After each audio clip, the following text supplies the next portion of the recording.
Hello and welcome back to our channel Gears and Chai. तो आपका हमारे चैनल पर स्वागत है। तो हमारे साथ आज है अभिषेक भाई। कैसे हो आप भाई? बढ़िया भाई, आप बताओ। तो अभिषेक भाई के साथ आज हम मिले। आज हम लोग बहुत सेंसिटिव टॉपिक पर बात करने वाले हैं जो कि E20 के ऊपर है।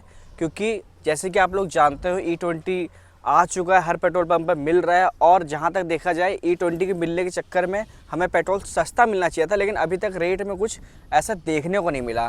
तो अभिषेक भाई, आपका इसके ऊपर क्या कहना है? मेरा कहना ये है कि E20 बहुत बड़ा स्कैम है एक तरीके से, जो मुझे लगता है। क्योंकि हमको बोला गया था E20 के आने के बाद हमारा जो फ्यूल का कॉस्ट है थोड़ा कम होगा, बट वो तो हुआ नहीं। दूसरी बात, हमारी गाड़ी में इसको लेकर बहुत काफ़ी ज़्यादा एडवर्स इफेक्ट आने वाले हैं, तो वो एक अलग चीज़ है। तीसरी बात जो भी मैं सुनने में आ रही है कि E27 भी आने वाला है। E27 क्या है भाई ये? एक्चुअली गवर्नमेंट ने हमको ये बोला था कि 2030 तक हम E20 को अटेंड करेंगे, ठीक है। बट इन्होंने इसको 5 साल पहले अटेंड कर लिया। 2025 में इन्होंने इसको लॉन्च कर दिया है। अब बात ये थी कि E20 के बाद जो उनका अगला स्टेप है E27 है, जो कि मुझे लग रहा है कि आने वाले 2-3 साल में वो भी आ जाएगा, या 4 साल मैक्सिमम मान लो। तो आप बता सकते E27 और E20 में फ़र्क क्या है? वही अपना जो एथनॉल है उसका जो ब्लेंडिंग है अभी 20% है, फिर वो 27% हो जाएगा। और जब वो 27% हो जाएगा तो कहीं ना कहीं जो भी हमको दिक्कतें E10 गाड़ियों में आ रही हैं वो फिर E20 गाड़ियों में भी आएगी, क्योंकि जो इंजन हैं वो डिज़ाइन ही नहीं है E27 के लिए। और E20 गाड़ियों में भी जब हमको E20 में क्या दिक्कत आ रही है, गाड़ी के इंजेक्टर्स खराब हो सकते हैं, इंजेक्टर खराब हो रहे हैं, ठीक है, गाड़ी रस्टिंग हो रही है, का इश्यूज आ रहा है इंजन के अंदर। तो वो चीज़ें अभी E10 गाड़ियों में हो रहा है, पर फिर यही ये E20 गाड़ियों में होगा जब E27 को इंट्रोड्यूस किया है तब। तो जो गाड़ी 2023 से पहले की है वो E20 कंपाइल्स नहीं है, तो उनको दिक्कत होगा। जो 2023 के बाद की गाड़ी हैं वो E20 कंप्लाइंट है। एक्चुअली देखो, अब इसमें भी ना मतलब थोड़ा आर्ग्यूमेंट वाली बात है, क्योंकि जैसे कुछ ब्रांड्स है, टोयोटा या होंडा या हुंडई फॉर इंस्टेंस, ये लोग बोल रहे हैं कि हमारी गाड़ी 2011 से ही E20 कंप्लाइंट। हाँ, मैंने एक जगह कहीं पढ़ा, शायद होंडा ने बोला है कि उनकी गाड़ी पहले से ही है। पहले से ही है। तो क्या वो सच है? अब वो तो ये बात बोल रहे हैं, पर उसके बावजूद वो ये भी कह रहे हैं कि अगर कोई दिक्कत आती है तो वारंटी नहीं मिलेगी। तो ऐसा क्यों? मतलब ये तो फिर दोगलापन हुआ ना एक तरीके से।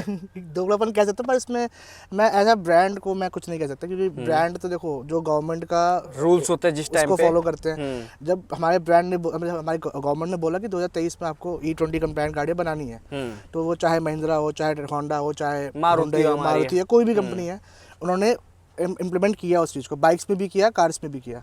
तो 2023 के बाद नियम आया था। अब 2023 से पहले तो ये उनका पर्सनल प्रेफरेंस है ना कि वो देना चाहते नहीं चाहते। जैसे एयर बैग्स ले, जैसे पहले गवर्नमेंट ने नहीं बोला था तब तक वो था। जैसे मतलब अब बोल दिया कि आपको 6 एयर बैग्स कंपल्सरी देने हैं। अब हर कंपनी दे रही है, मारुति भी दे रही है। पहले मारुति टॉप मॉडल में भी 2 एयर बैग देती थी, आपको पता होगा ये बात। तो वो तो गवर्नमेंट के ऊपर है ना। तो गवर्नमेंट ने जब 2023 में इम्प्लीमेंट किया है, तो अब वो अपने मैनुअल पे लिख के दे रहे हैं ना कि you can use up to E20 petrol. उससे पहले तो वो E10 का लिख के दे रहे थे। भले उनकी गाड़ी कंप्लायंट थी, वो अलग बात है, बट उन्होंने तो E10 का लिख के दिया था ना। तो वो जो E10 का दिख के दिया था, तो आप ओनर्स मैनुअल में अगर E10 लिखा है, अगर आप उसमें E20 डालोगे तो वारंटी वर्ड कर सकती है एक तरीके से। अगर मुझे महिंद्रा बोलती है कि इसमें मुझे ये पर्टिकुलर पेट्रोल डालना है और मैं इसकी जगह कुछ और डाल देता हूँ, तो वारंटी अगर कुछ भी दिक्कत आती है तो मुझे महिंद्रा से वारंटी नहीं देगी। तो ये बहुत बेसिक सी चीज़ है, इसलिए मैं इसमें ब्रांड को तो नहीं बोल सकता, पर हाँ गवर्नमेंट की इसमें थोड़ी गलती है। तो मेरे को एक चीज़ आपसे डिस्कस करनी है। मैं थोड़ा पॉलिटिकल नहीं जाऊँगा आपसे, लेकिन E20 से एग्जैक्ट फ़ायदा किसको हो रहा है? अगर आप एंड यूज़र हो, मैं वीडियो बनाने आता हूँ, मैं आपको बुलाता हूँ हर बार, आपके पास गाड़ी, आप गाड़ी ओन करते हो, एंड यूज़र आप हो, तो मेरा ये जानना है कि एंड यूज़र में किसको फ़ायदा हो रहा है? सरकार को हो रहा है या फिर जो इथेनॉल को बेच रहे हैं? देखो, फ़ायदा तो एट दी एंड देखा जाए, अगर वैसे देखा जाए तो हमारी कंट्री का ही होगा, क्योंकि जो हमारी डिपेंडेंसी है बाहरी कंट्रीज़ पे क्रूड ऑयल को लेकर, वो कहीं ना कहीं कम हो रही है। वो तो कम हो रही है, लेकिन आम आदमी को लोग क्या हो रहा है? मैं वही कह रहा हूँ। अब इसमें गवर्नमेंट की यहाँ पे गलती ये है कि देखो, हर जगह मिलता है आपको, मतलब ब्लेंडिंग हर जगह होती है। ये नहीं कि सिर्फ इंडिया में किया जा रहा है, बाहर नहीं होता है। ये यूएस में भी होता है, यूरोप में भी होता है, यूके में, हर जगह होती है।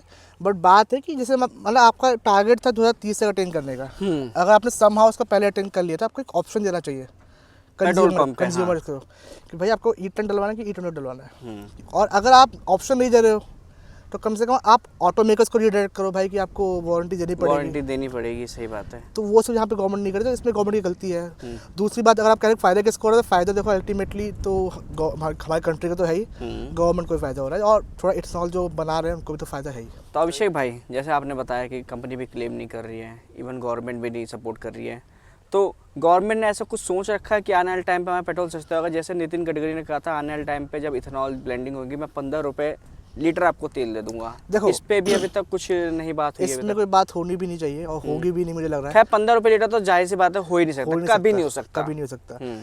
और दूसरी बात जो मुझे लग रहा है कि यार देखो, अब जो रेट हो गए हैं हमारे फ्यूल के, वो तो कम तो नहीं होने वाले। अब ये हो सकता है कि हाँ, इन कमिंग फ्यूचर जो अभी हमको हाइक मिलने वाले थे वो हो सकता है थोड़ा हमको कम मिले। जैसे मान लो अभी फॉर इंस्टेंस जो एवरेज प्राइस है पेट्रोल का हमारी कंट्री में 95-96 रुपीज़ पर लीटर यही जा रहा है। और अगर ये E10 पे कंटिन्यू रहता है तो शायद आने वाले 5 साल बाद ये 105 105-110 आराम से जाता है, क्योंकि अगर देखा जाए कहीं कहीं पे अभी भी 100-101 रुपये का मिल मैं रहा है। एवरेज की बात कर रहा हूँ। तो अब ये हो सकता है कि अब E20 के आने के बाद आने वाले 5-10 सालों में ये जो 105 की हमको फिगर देख रही थी अभी 100 पे आ जाए, तो वो हमको एडवांटेज हो सकता है। बाकी अब ये तो नहीं होगा कि यार वापस से प्राइस कम हो जाए। वापस तो प्राइस का ही कम हो गए, तो वो कभी नहीं हो सकते। तो वो चीज़ है। बाकी जैसे अभी नई GST आई है, तो आम आदमी के हिसाब से आप बता सकते हो क्या क्या आम आदमी को फ़ायदा होने वाला है? फ़ायदा देखो, इस पर भी फ़ायदा तो है ही, काफ़ी ज़्यादा फ़ायदा है। क्योंकि मैन्युफैक्चरर्स के लेके बहुत बड़ी बात हुई है इस बार GST पे, कार मैन्युफैक्चरर्स को। एक्चुअली कार मैन्युफैक्चरर्स वाली बात भी क्या है, इनको कोई लॉस नहीं होने वाला, क्योंकि ये लोग तो पहले भी अपनी गाड़ी जो प्रोडक्शन वैल्यू पर दे रहे थे उसके ऊपर GST लगती थी, उसके बाद वो एक्स शोरूम प्राइस बनता था, उसके बाद हम लोग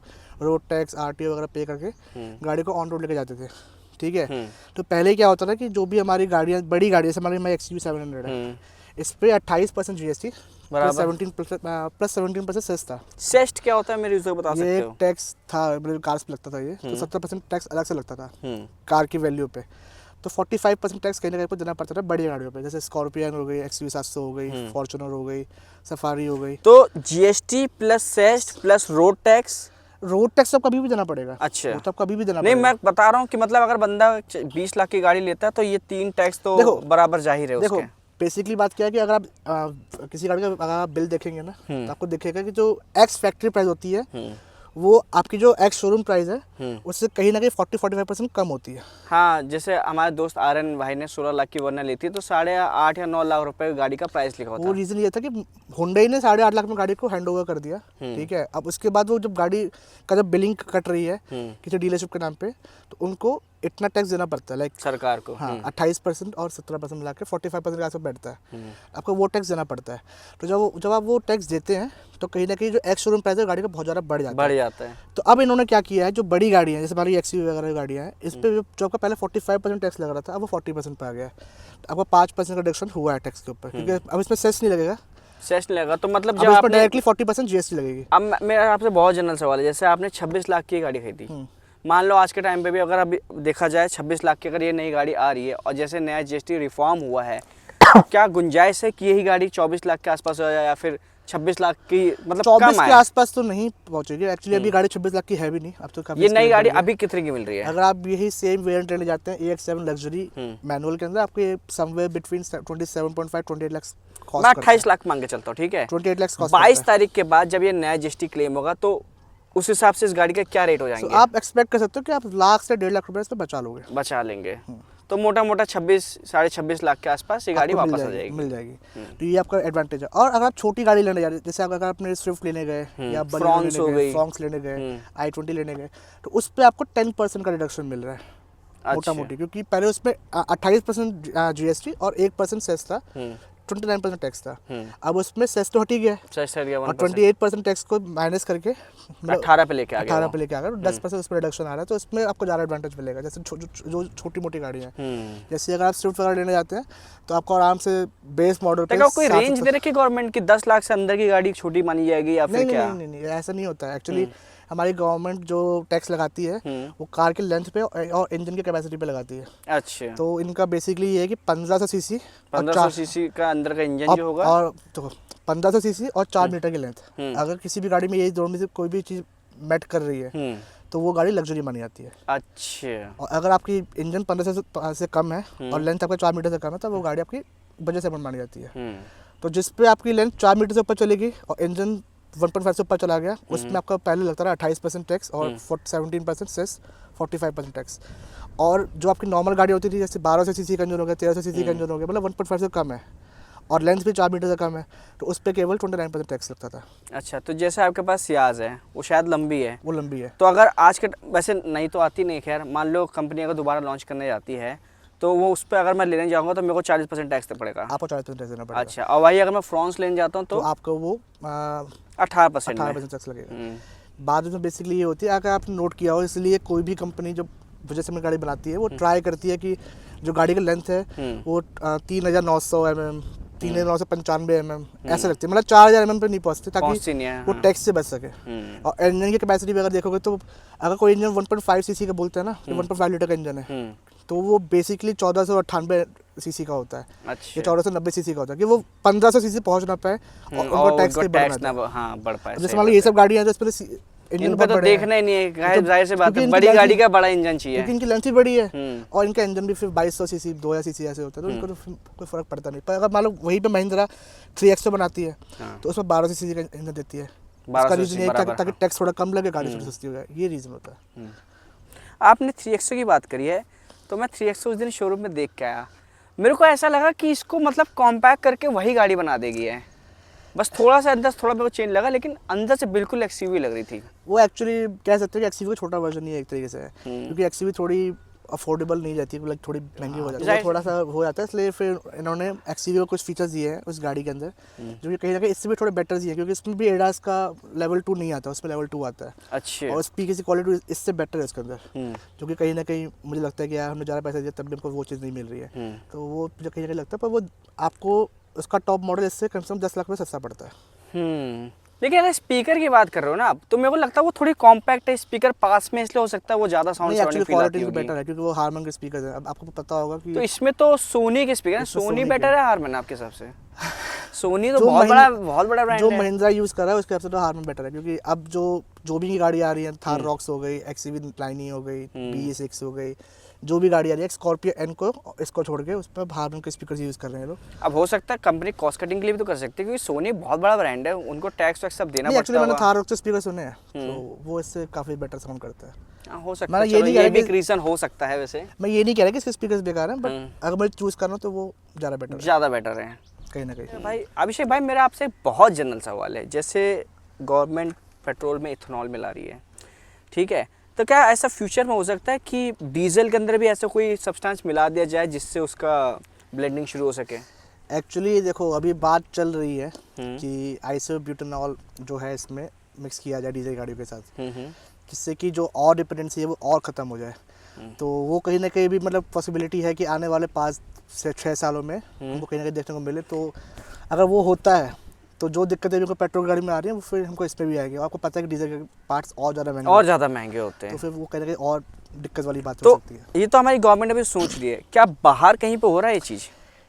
अभी बाहर तो देखो US वगैरह में तो होता ही है, पर फिर वो क्या है, वो काफ़ी सिस्टमेटिकली उन्होंने उसको अटेंड किया है, तो वहाँ पे ऐसा कोई दिक्कत आई नहीं है। बट हमारी गवर्नमेंट में दिक्कत क्या है कि हम लोग बाहर से कॉपी कर लेते हैं, बट उनका लोग तरीका कॉपी नहीं करते कि कैसे इसको अटेंड करना है, फिर कैसे इसको करना है। जाहिर सी बात है, जैसे आपने बताया कि बाहर जो पेट्रोल पंप होता है वहाँ प्रॉपर लिखा होता है ये E20 वाला है, ये E10 वाला है, नॉर्मल वाला है। हमारे यहाँ तो ऑप्शन ही नहीं है।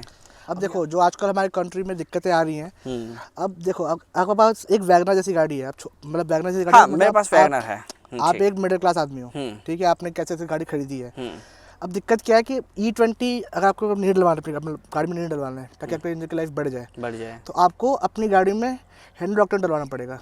ये क्या होता है? ये जो होता है, ये प्योरेस्ट फॉर्म ऑफ पेट्रोल होता है। ये आपने देखा होगा जो सुपर कार्स होती हैं, जैसे फरारी वगैरह होती हैं या लैम्बोर्गिनी वगैरह होती है, सब बोलते हैं ना कि थोड़ा महंगा पेट्रोल आता है, तो वो ये पेट्रोल होता है।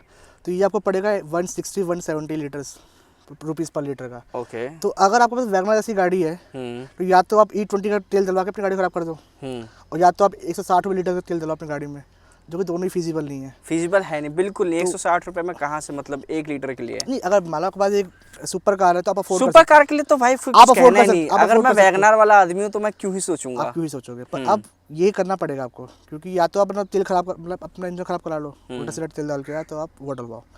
और आजकल जो दिक्कत ये भी है कि CNG अगर आप चाहो अपनी गाड़ी में लगाना तो वो भी आपको लग के नहीं मिल रही है, क्योंकि सरकार RC पे चढ़ा नहीं रही है CNG को। अगर आपकी जो CNG गाड़ी है, जैसे मेरे पास i20 है पेट्रोल वाली, बाहर से वो किट लगवा लेते हैं, ठीक है, वो BS4 होगी आपकी, तो उसमें चढ़ जाएगा। पर अगर आपकी गाड़ी BS6 है और वो पेट्रोल है, आप उसको CNG बाहर से लगवा नहीं सकते अनटिल एंड अनलेस वो कंपनी से लग के नहीं आ रही। अच्छा। तो अगर किसी ने पहले पेट्रोल गाड़ी ले ली कि मेरी पेट्रोल गाड़ी चलानी है और BS6 गाड़ी है, अगर वो अब सोचे कि चलो मैं CNG लगवा लेता हूँ E20 से बचने के चक्कर में, तो अब वो आरसी चढ़ेगा ही नहीं। अच्छा मेरे को अब आपने बात बोलने मेरे को जन सवाल आ गया, जैसे वैगनार अभी आ रही है, तो वैगनार हमें जो अभी लेटेस्ट वाली है BS4 पे है, 6 पे आ रही है? बेसिक्स भी आएगी। अच्छा, अब मान लो कोई वैगनार लेता है, इसके पास बजट नहीं है, वो बेस मॉडल लेता है, उसमें आपको CNG नहीं मिलती, तो अगर वो लगवाना चाहे तब भी लगवा सकता? लगवा सकता है, लग जाएगी, पर वो आरसी पे नहीं चढ़ेगी। अब भगवान ना करे कल को कुछ दिक्कत आपकी गाड़ी में हो गई, गाड़ी में कहीं आग लग गई या कुछ हो गया, तो आपको इंश्योरेंस क्लेम मिलेगा। अच्छा, तो वो दिक्कत आ जाएगी, क्योंकि आरसी पे आपका फ्यूल टाइप बड़ा क्लियरली हाँ बड़ा क्लियरली लिखा होता है। अगर मेरे पास CNG वाली वैगनार है तो उस पर लिखा हुआ है CNG फ्यूल। बट अगर इस गाड़ी में सपोज कोई गाड़ी में पेट्रोल में होती है और मैं E20 बचने चक्कर में इसमें मैं CNG लगवा लिया, तो महिंद्रा देती नहीं है CNG। और भगवान ना करे अगर इस गाड़ी में आग लग जाए, तो जब इंश्योरेंस इसमें क्लेम मैं मांगने जाऊंगा, तो वो जब उसको इन्वेस्टिगेट करेंगे तो कहीं ना कहीं इसमें दिक्कत आ जाएगी कि आपने कैसे लगा लिया। अच्छा, तो वो दिक्कत है। तो BS6 में RC पे अपडेट नहीं होती CNG, तो या तो इसको चेंज करो पॉलिसी को। मतलब हर चीज़, मतलब हर चीज़ में एंड कंज्यूमर ही फंस रहा है। एंड कंज्यूमर फंस रहा है। खैर ऐसा होना नहीं चाहिए ना, क्योंकि बहुत लोग होते हैं, क्या होता है कि बजट बहुत लिमिटेड होता है, लोन करवा लेता है, फिर सोचता है गाड़ी ले लेते, चलो बेस मॉडल ही ले लेते हैं। अब देखो कुछ चीज़ें उन्होंने अच्छी भी करी है, जैसे अभी दिल्ली में जो अभी इनका नियम आया है कि 10 साल वाला जो नियम है उसको उन्होंने होल्ड पर रखा है, तो ये मुझे कहीं ना कहीं अच्छा भी लगा। पर उसके साथ तुम अब E20 वाले जो भसड़ कर रखी है, तो समझ नहीं आ रहा ना सर। बात तो वही होगी ना, आप मिलावट कर दो, पुरानी चालू कर दो, पुरानी खराब आएगी, तो जाहिर सी बात आदमी नए तो लेगा। ये सब डीजल गाड़ी में तो अभी खैर नहीं है, डीजल गाड़ी में तो खैर नहीं है अभी नहीं है। अब आने वाले टाइम पे क्या होगा वो तो कुछ पता नहीं है, अभी ऑफिशियली कुछ नहीं है, बट चलो ये तो अच्छी बात है। मैं तो चाहता हूँ ये हट जाए, ताकि मैं टाटा सफारी डाकर ले सकूँ। मेरी काफ़ी ज़्यादा फेवरेट गाड़ी है वो, और खैर डीजल में तो मेरे को दिक्कत खैर झेलनी नहीं पड़ेगी। हाँ वो थोड़ी दिक्कत वो वाली बात तो रहेगी, पर देखते हैं आगे क्या होने वाला है, सरकार क्या करती है, कैसे करती है। पर अभी तो जो मुझे लग रहा है कि कहीं ना कहीं हमारी जो ऑटोमोबाइल मार्केट है इंडिया की, वो कहीं ना कहीं डाउन जाने वाली है। अच्छा, क्योंकि अब लोग देखो IC गाड़ी खरीदेंगे नहीं खरीदेंगे, जाहिर सी बात है। दिक्कत क्या है कि अभी आप आज गाड़ी लेके आ रहे हो, E20 गाड़ी लेके आ रहे हो कि चलो भाई मेरी गाड़ी E20 कंप्लाइंट है, मुझे दिक्कत नहीं है, मैं आने वाले कुछ साल तक गाड़ी को बड़ा चला सकता हूँ, 10 साल 15 साल। पर क्या भरोसा है सरकार का कि आने वाले 5 साल बाद इन्होंने बोला E27 आ जाए, E27 आ जाएगा तो वो गाड़ी का कबाड़ा हो जाएगी। अगर डीजल गाड़ी के लड़ने जा रहे हो तो सरकार वैसे ही बहुत मुश्किल कर रही है, टैक्सेस इतना लगा रही है, सब कुछ कर रही है। आपने तब भी ले ली कि मुझे डीजल गाड़ी ही चाहिए, मैं ले लूँगा, मैं डीजल गाड़ी ही लूँगा। आप लेके आ गए डीजल गाड़ी, अब क्या पता 5 साल बाद इस पर भी ब्लेंडिंग चालू कर दें, ब्लेंडिंग चालू कर दे, या फिर वो जो अभी जो कानून होल्ड कर रखा है उसको वापस लागू कर दें। वो देखो वो अलग चीज़ है। अगर कानून को वापस भी लेके आते तो गाड़ी 10 साल आपके पास तो रहेगी 10 साल तो आप गाड़ी चला सकते हो। जब मैंने ये गाड़ी खरीदी तो उस वक्त कानून था ना 10 साल वाला, तब भी मैंने ली, वो अलग बात है। पर बात ये कि अब मेरी गाड़ी में 5 साल में दिक्कत आ जाए कि इसके इंजेक्टर्स बोल गए, अब वारंटी तो मिलेगी नहीं, 5 साल तो निकल गए कब के, मिलेगी नहीं, तो वो दिक्कत है कहीं ना कहीं। और इसके पार्ट और ज़्यादा, डीजल गाड़ी के पार्ट और ज़्यादा महंगे होते हैं, और प्लस ये गाड़ी थोड़ी महंगी है तो इसके पार्ट और ज़्यादा महंगे हैं, और ज़्यादा महंगे। मैं कहाँ जाऊँगा, क्योंकि पिस्टन रिंग घिसेगी आपकी, स्लीव्स घिसेंगी, सब कुछ घिसेगा। और दूसरी बात, चलो फिर अब आपने सोचा चलो EV ले लेते हैं भाई, सब छोड़ो EV ले लेते हैं। EV में अब देखोगे तो इंडिया में फिलहाल इनफैक्ट अच्छा नहीं है EV का, कि आदमी EV लेके सस्टेन कर सके। हाँ, EV से मेरे को याद आया, ब्लू स्मार्ट एक कंपनी थी, तो वो फेल्ड होगी। आपको पता है ना उसके बारे में, क्या रीज़न है बता सकते हो हमारे यूजर्स को? EV लेने का क्या थोड़ा नुकसान है, बताएंगे अभिषेक भाई। उसका रीज़न कुछ नहीं था, वो एक्चुअली उनका जो मार्केट का जो उनका कह सकते हो आप मार्केटिंग टीम थी वो इतनी इफेक्टिव नहीं थी। अब जो ओला, लेकिन काम तो अच्छा कर रहे थे ना, मतलब ओला के बदले वो EV प्रोवाइड कर रहे थे, ठीक है। अब ओला में आपका क्या है कि आपके पास लिमिटेशंस नहीं है, अगर आपको कहीं दूर भी जाना है ना, आप ओला आउट स्टेशन बुक करके आप आगरा भी जा सकते हो, हाँ, आगरा जा सकते हो, अप डाउन भी कर सकते हो। EV में वो चीज़ कर नहीं सकते ना। और वो गाड़ी भी कौन सी यूज़ कर रहे थे आप वो भी देखो, टियागो EV यूज़ कर रहे थे, कोई रेंज नहीं, टिगोर यूज़ कर रहे थे, कोई छोटी गाड़ी यूज़ कर रहे थे, कोई रेंज नहीं है गाड़ी में, तो वो भी दिक्कत है। प्लस अब आपकी अभी नया स्टार्टअप है और आपने 20,000 गाड़ी का ऑर्डर दे दिया टाटा को, तो आप थोड़ा सस्टेन आप कर नहीं पाओ ना। ओला का मार्केट कैसे काम करता है, जैसे मान लो मेरे पास ये गाड़ी है, वेकेंट पड़ी हुई है, मैं इस गाड़ी को ओला पे लगा दूंगा, बराबर। ओला सिर्फ मुझे प्लेटफॉर्म देगा, ठीक है, और एक ड्राइवर देगा, गाड़ी मेरी है, गाड़ी ओला ने खरीदी नहीं है, नहीं खरीदी, ओनर आप ही हो, ओनर मैं ही हूँ। पर ओला से कमाएगा, कुछ पैसा वो रखेगा, कुछ पैसा मुझे देगा, कुछ पैसा ड्राइवर को देगा, तो उससे क्या उनके पास एक बहुत बड़ा फाइनेंशियल बर्डन नहीं पड़ता, बट उसमें क्या था वो गाड़ी खुद खरीदे थे। अब 20,000 गाड़ी खरीदना समझ सकते हो कितना महंगी चीज़ है, और 8 लाख 8.5 लाख की एक गाड़ी पड़ी होगी। अब मान लो बल्क में भी लेते हैं, टाटा कितना ही डिस्काउंट दे देगा, चलो मान लो 7 लाख का एक गाड़ी देती, फिर भी 20,000 गाड़ियाँ। और वहीं पे ओला या उबर क्या करता है, आप गाड़ी नहीं खरीदते वो लोग आपसे गाड़ी लेते हैं। आपको ड्राइवर दे देंगे।